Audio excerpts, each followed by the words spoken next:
اعوذ باللہ من الشیطان الرجیم بسم اللہ الرحمن الرحیم قال اللہ تبارک و تعالی فی القرآن الکریم ان الدین عند اللہ الاسلام صدق اللہ العظیم۔ بڑا بنیادی سوال ہے کہ ہمارا دین جسے اسلام کا نام دیا گیا یہ کیا ہے، اور اس سے متعلق کیا کیا چیزیں ہمیں عام آدمی کو معلوم ہونی چاہیے۔ دین کے بارے میں اس لیے بھی معلوم ہونا چاہیے کہ یہ بات ہر خاص و عام کو تقریباً معلوم ہے، ہمارے عقیدے کا حصہ ہے کہ اسلام وہ مذہب نہیں ہے بلکہ یہ ایک دین ہے۔ ایک بات۔ دوسری بات یہ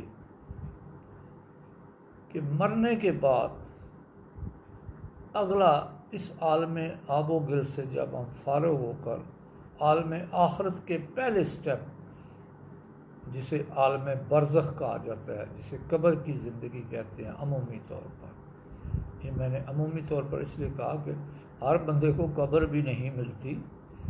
ایک بندہ سمندر میں کہیں ڈوب گیا، غرق ہو گیا، تو وہاں قبر کا تو تصور کوئی نہیں۔ ایک بندہ کہیں طوفان میں ہواؤں میں ہی کہیں چیتڑے اس کے اڑ گئے، یہ بھی ممکن ہے۔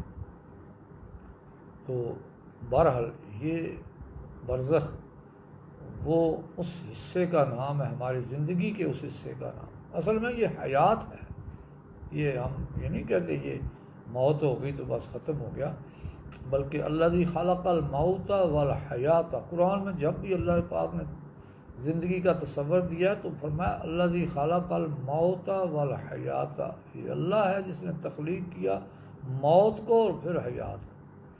تو موت کے بعد جو حیات ہے اس کا زیادہ ذکر ہے قرآن میں۔ یہ موت سے پہلے یہ جو زندگی جو حیات اس وقت میں نصیب ہے اور جس پر ہم نازاں ہیں اور جس پر ہی سارا فوکس کر کے ہم بیٹھے ہوئے ہیں، اس کے علاوہ ہم نے کبھی سوچا کبھی نہیں۔ اصل حیات تو مرنے کے بعد کی ہے۔ اب موت کے بعد جو حیات ہے وہ اسے عالم برزخ کہتے ہیں۔ کب تک؟ الی یوم القیامہ، ومن ورائہم برزخ الی یوم یبعثون، جب دوبارہ اٹھائے جائیں گے اس وقت تک کہ اس پیریڈ کو برزخ کہتے ہیں۔ یہ قرآن کریم سے میں نے آپ کو بتا دیا۔ اب اگلی بات، وہاں قبر میں جو سوالات ہیں، پہلا پریلیمنری ٹیسٹ ہے، اس میں من ربوں کا، ما دینوں کا، ما نبیوں کا۔ یہ جو پہلے 3 سوال ہیں ان میں سے پہلا سوال ہے من ربوں کا، تیرا رب کون ہے؟ کون تھا دنیا میں رہتے ہوئے؟ تُو نے اپنے رب کسے سمجھا؟ نمبر 2، اس دنیا میں یہ جو تو زندگی گزار کے آیا اس میں تو نے کس ما دینوں کا، تیرا دین کیا تھا؟ یہی بات میں نے قرآن کی آیت آپ کے سامنے پڑھی، ان الدین عند اللہ الاسلام۔ اللہ فرماتا ہے قرآن میں، صاف ترجمہ ہے، ان الدین، بے شک دین جو ہے، عند اللہ، اللہ کے نزدیک، الاسلام، وہ اسلام ہے۔ اسی طرح آگے دوسری جگہ اللہ پاک نے فرمایا وَمَن يَبْتَغِ غَيْرَ الْإِسْلَامَ دِينًا فَلَن يُقْبَلَ مِنْهُ وَإِنَّهُ فِي الْآخِرَةِ لَمِنَ الْخَاسِرِينَ۔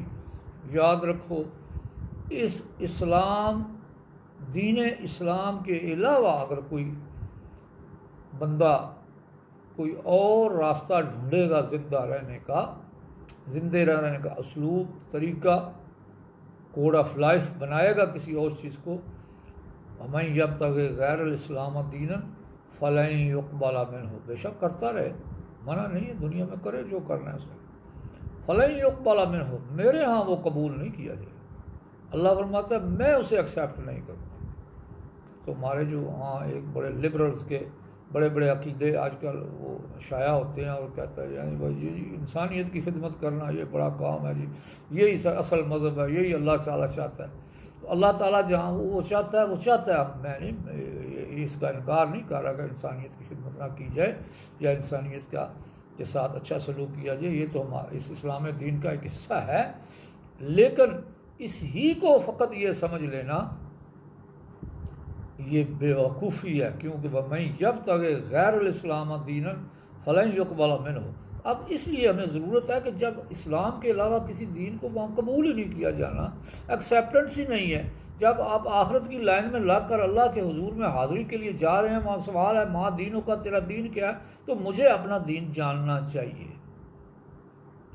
ہر بندے کو اپنے دین کے بارے میں پوری وضاحت سے معلوم ہونا چاہیے کہ دین ہے کیا۔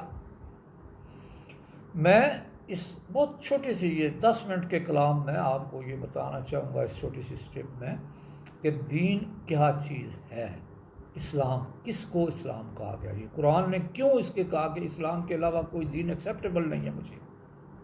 تو یاد رکھیں دین ہمارا 4 چیزوں پر مشتمل ہے۔ نمبر 1 عقائد، جیسے اللہ ایک ہے، اللہ ہی کے لیے عبادت ہے، الہکم الہ واحد، معبود تمہارا صرف ایک ہے۔ اسی طرح نماز، یہ آگے عبادات، یہ نماز پڑھنا، اس عقائد میں بہت ساری چیزیں ہیں، میں اس وقت وہ ان پر بحث نہیں کر رہا، میں صرف آپ کو اسٹرکچر بتا رہا ہوں دین کا۔ عقائد میں اللہ کا ایک ہونا، فرشتوں کا ہونا، انبیاء کا ہونا، ہمارے نبی صلی اللہ علیہ وسلم کا آخری نبی ہونا، اس پر ایمان رکھنا، قیامت کا ایمان رکھنا، قیامت میں حساب کتاب کا ایمان رکھنا، تقدیر کے خیر اور شر ہونے کا ایمان رکھنا، یہ سارا عقائد، یہ بالکل وہ ہوں جو اللہ کے نبی نے بیان کیے، یہ عقائد ٹھیک ہوں۔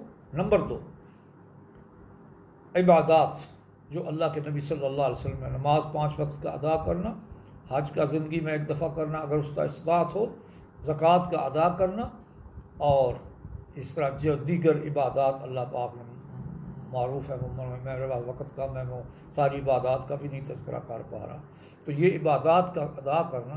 یہ تیسری بات معاملات، ڈیلنگز ود دا پبلک، انسانوں کے ساتھ انسانوں کا جو سلوک ہے، لین دین ہے، ڈیلنگز ہے، یہ اللہ اور اللہ کے رسول کے حکم کے مطابق کرنا۔ چوتھی بات جس میں رشوت نہیں کھانا، حرام نہیں کھانا، حق حلال روزی کمانا ہے، دوسروں کی مدد کرنا ہے، یتیموں بیواؤں مسائیوں سارے جتنے یہ حقوق ادا کرنا، یہ سارا معاملات۔ چوتھی چیز اخلاقیات، وقولوا للناس حسنا، لوگوں سے حسین انداز میں کلام کیا جائے۔ جو موقف آپ نے کس انسان کو بتانا ہے، وہ اپنا موقف آپ خوبصورت الفاظ میں بھی بیان کر سکتے ہیں اور بدصورت ادائیگی میں بھی آپ کر سکتے ہیں۔ وقولوا للناس حسنا، یہ جو حسن اخلاق ہے، اس میں ساری آپ کی وہ قلبی بیماریاں اور لسانی بیماریاں یہ ساری شامل ہیں، یہ تفصیل سے انشاءاللہ کبھی تذکرہ کرتے رہیں گے، لیکن یہ 4 میجر فیکٹرز ہیں، یہ چاروں مل کر اسلام ہے۔ یاد رکھیں ان میں سے کوئی ایک مسلمان، میں یہ لوگوں کی باتیں سنتا رہتا ہوں، وہ جی وہ انسانوں کو چکر دے کر کعبے کے چکر لگانا یہ کوئی دین نہیں ہے۔ او بھائی انسانوں کو چکر دینا خود ایک عمل سیئہ ہے اسلام میں، اس کو تم کعبے کے چکروں کے ساتھ کیوں جوڑتے ہو بھائی؟ میں جانتا ہوں لوگوں کو، میں ایک بہت اچھا ایک ایسے بیوروکریٹ سے ملا جو بڑا ایمانداری سے اپنی ڈیوٹی ادا کرتا ہے، رشوت نہیں لیتا، کچھ نہیں، بہت اچھے طریقے سے لوگوں کے وہ کا جو لوگوں کی ذمہ داریاں وہ ادا کرتا ہے۔ تو اس نے، میں نے کہا بھائی تو نماز کیوں نہیں پڑھتا؟ وہ کہتا چھوڑ یار، نماز جو پڑھتے ہیں دیکھا ہوا ہے وہ فلانا کرتے ہیں، فلانا کرتے ہیں، فلانا کرتے ہیں، اور دیکھا ہوا ہے وہ حاجیہ جو حج کر گیا وہ فلانا کرتا ہے، فلانا کرتا ہے، فلانا۔ وہ بھائی وہ فلانا کرتا ہے، جو فلانا کام کرتا ہے وہ گناہ ہے، لیکن حج کرنا یہ ایک اللہ کے نبی نے، اللہ کا حکم ہے، بیت اللہ کا طواف کرنا یہ اللہ کا حکم ہے، ثواب کا کام ہے، اس کو اس کے ساتھ کیوں جوڑتے ہو؟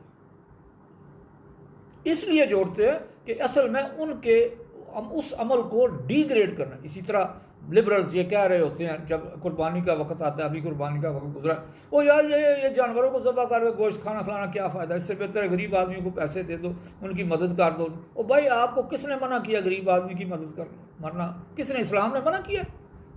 کرو، لیکن وہ کرنا اپنی جگہ. اور ابراہیم علیہ السلام، نبی صلی اللہ علیہ وسلم سے پوچھا گیا کہ ماہیا اضحیٰ، یہ قربانی کیا؟ آپ صلی اللہ علیہ وسلم نے سنت ابیکم ابراہیم، تمہارے ابی باپ ابراہیم علیہ السلام کی سنت ہے. تو کوئی اسلام کے کسی ضابطے کام کو کسی ایسے عمل سے جو غلط عمل ہے اس کے ساتھ جوڑنا، یہ اسلام نہیں ہے. بچ جاؤ اسلام سے یہ باتیں کہنے سے. اسلام کے چاروں ارکان ہیں، چاروں. یہ پہلے دو عقائد اور عبادات حقوق اللہ کہلاتے ہیں، یاد رکھو، اور دوسرے دو جو ہیں معاملات اور اخلاقیات، یہ حقوق العباد ہیں. تو حقوق اللہ اور حقوق العباد جمع کر کے اسلام ہے، یاد رکھو. ایسا نہیں ہے کہ میرا عقیدہ صحیح نہیں ہے لیکن میں لوگوں کی بڑی خدمت کرتا ہوں تو میں نہ. وَمَن يَبْتَغِ غَيْرَ الْإِسْلَامَ دِينًا فَلَن يُقْبَلَ مِنْهُ فَإِنَّهُ فِي الْآخِرَةِ لَمِنَ الْخَاسِرِينَ. اگر میں کوئی عمل ایسا کر رہا ہوں جو اللہ اور اللہ کے نبی صلی اللہ علیہ وسلم نے جس سے منع کیا، تو وہ عمل کو کسی نیکی کے ساتھ جوڑنا یہ کوئی صحیح نہیں ہے. امر اور نہی دین کے یہ دو جز ہیں، یہ کرو یہ نہ کرو. تو جب دین نے بتا دیا یہ کرو تو وہ کرو، اس کو ڈی گریڈ نہ کیا جائے، اس کو اس عمل کے ساتھ نہ جوڑا جائے. یہ نادانی ہے ہماری. تو یاد رکھیں یہ چاروں سائمنٹینیسلی اہم ہیں، چاروں ضروری ہیں. عقائد سچے ہوں گے تو باقی تین بھی قبول ہیں.